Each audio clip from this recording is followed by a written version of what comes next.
What's up guys, and welcome back to another sporting video.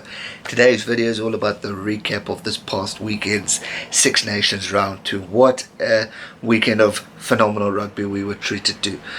It was just an unbelievable performance by the home teams who all three won. It was so much excitement and so much that went on. You could see the passion between all the teams and how much they want to win. And to this day, I still can't really predict who the winner of the Six Nations is going to be. Still so much to play, but let's get to it in these games. Firstly, Ireland thrashed Italy. Sad, but it's true, guys. Italy were poor in defence. Ireland were totally dominant. They had a ruthless attack. They were just overall looking strong and all over the Italians.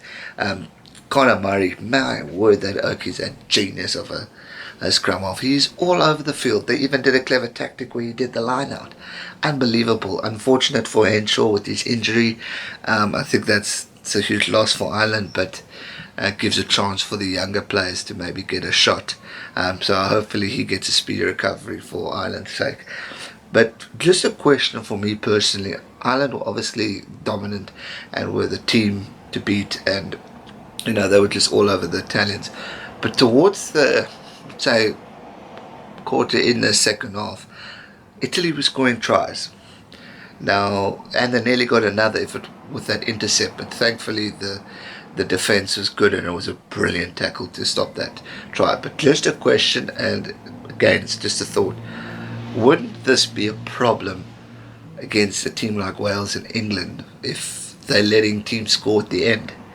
Does it mean they're not able to play a full 80 minutes of tough rugby?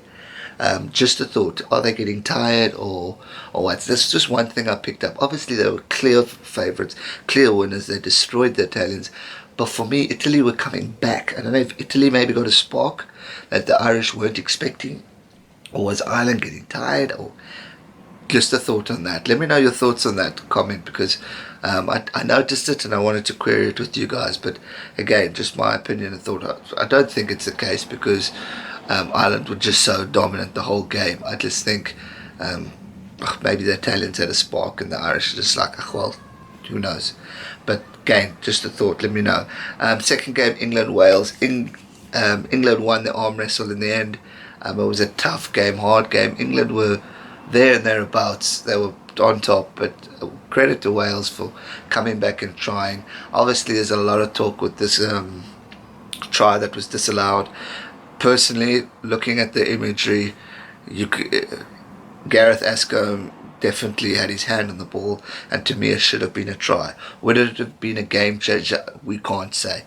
Yes, it might have given Wales the fire and the energy to actually keep going, but I just think England would have had the tactics and the procedures in place to capitalise on that try, and maybe they do the same. But who knows? It could have definitely been a game changer. I know Gatland is ticked off about it, and rightly so.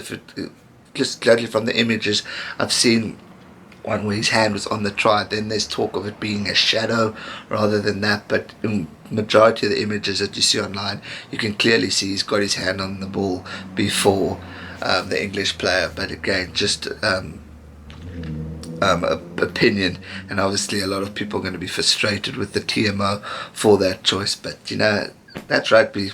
Ask me, South African, we've had it a few times, but it's just one of those things. If we look at some more notes, final try-saving tackle made in the final 20 minutes for Wales. Also great stuff. Really, really good defence from the English. They were looking good. They were clinical in the red zone, whereas Wales weren't. Their kicking game was on par, where again Wales weren't. So those little factors are so important within a rugby game, and that's why England won at the end of the day. They were the better team. Yes, Wales did have their chances and they came back nicely, and it's good to see that they still have a potential of maybe getting a title shot, but who knows. We'll all have to wait and see when Ireland play Wales in a couple of weeks time. And obviously England have Scotland, which I still think in this Calcutta Cup game it's gonna be tough. So two tough games for both teams, but again England overall dominant of that one, and yeah, they were looking good. I know Eddie Jones was making the chips here and there, but typical coach banter. But overall, well done to England, continuing their winning streak. Then we get to the final game, which was yesterday, Scotland versus France. This was a cool, awesome game. Laidlaw, my friend, take a bow. You proved your experience in the game. You proved how damn good you are, from going from scrum off to fly off to kicking like a champion, replacing Russell's mess ups. It was truly a brilliant performance from him, and Scotland in general. I'm very happy for them. I'm proud of them. Because they just came back last week. I think was a kick in the arse, and now they woke up and started playing. Again, when they started against the French, they were looking like they were back in Cardiff. It wasn't pretty sight, but then with experience and all that stuff, they came back and did stuff. That try in the first 12 or so minutes was also outstanding.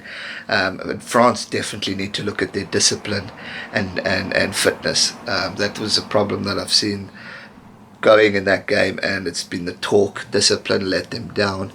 What again we must remember is the French are a young team, up and coming, new coach.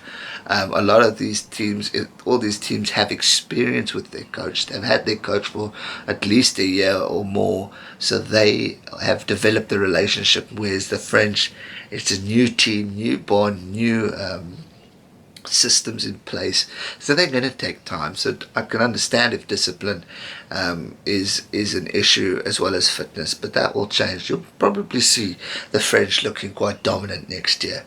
But overall, great game for Scotland, great win, and that's going to give them a good confidence boost for the Calcutta first game against England in a couple of weeks.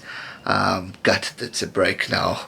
I was really enjoying the Six Nations rugby, but we'll see them back soon. Overall, great weekend of rugby. Ireland destroying Italy, sadly. England winning the arm wrestle, as I said before. Tough game, a lot to talk about. Like with the try and all that stuff disallowed, but it's done, it's happened, we can't change it.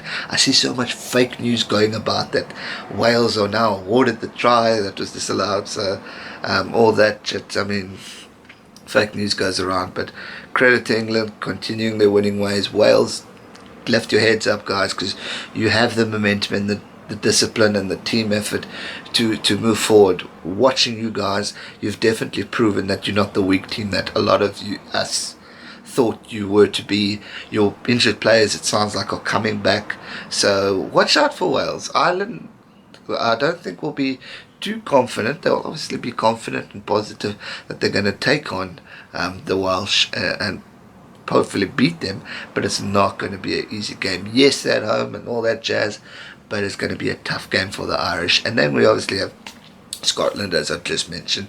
Great stuff, great from Laidlaw. That man is a genius, but I'm biased. Being a short person, I have a lot of respect and bias towards the little scrum offs who are just genius. Like I said, with Conor Murray and Laidlaw, two of my favourite scrum offs in world rugby.